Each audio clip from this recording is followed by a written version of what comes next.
Hello, LJ Ross here, author of the DCI Ryan Mysteries, all based in my beautiful home county of Northumberland. So for those of you who haven't read them yet, I have written 6 books in total, all featuring the same lead detective, DCI Ryan, and his merry band of men, including Detective Sergeant Phillips, who's everyone's favourite granddad or uncle. And then you've got Dr. Anna Taylor and a host of other great characters. The thing that maybe sets them apart is that each book is based in a separate part of the county and actually reaches down to County Durham as well.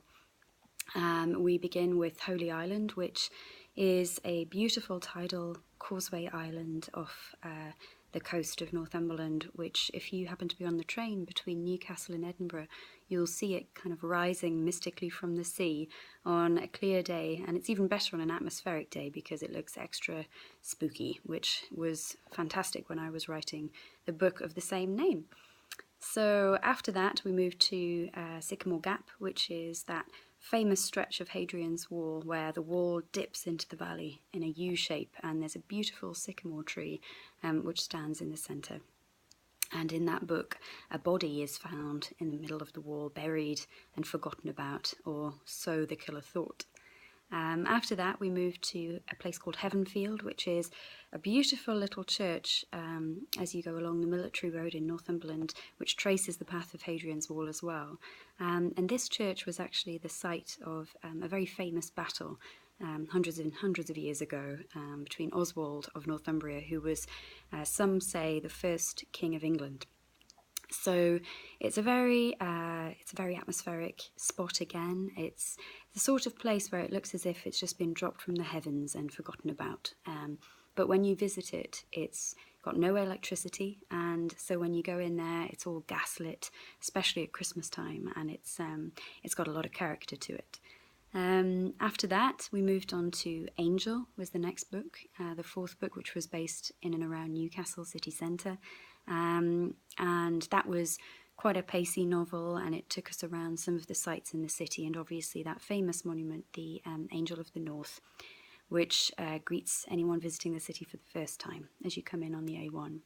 After that we had High Force, which is a very famous national waterfall down towards Middleton and Teesdale, which is a beautiful part of the country, and you're really starting to get down into the dales, and the landscape is really rather special around there. And for the climax of a storyline that I was building up to, I really needed somewhere that was packing quite a lot of punch, and I couldn't think of a better place than that waterfall, and it's well worth a visit if you happen to be heading down that way.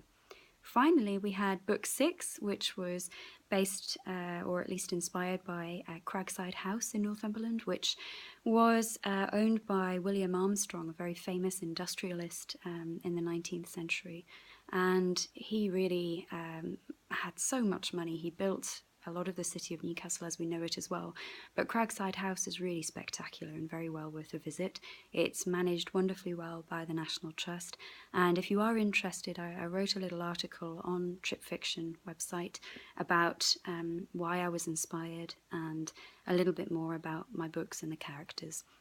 And now I'm working on the 7th book, which is entitled Dark Skies, which is based around Kielder Reservoir and very sort of famous dark skies territory there. It was awarded recently that special European status because the skies in that area are so clear that stargazing is made absolutely joyful, and there are two observatories now. At least one is being built and there's one there already, and it's well worth a visit.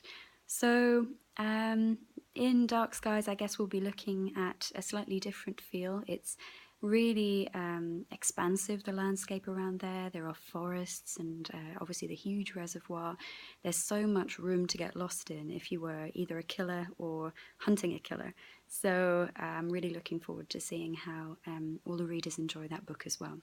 So as you can imagine, there's an absolute wealth of inspiration in the region, and I would encourage you to explore it for yourself. Bye for now.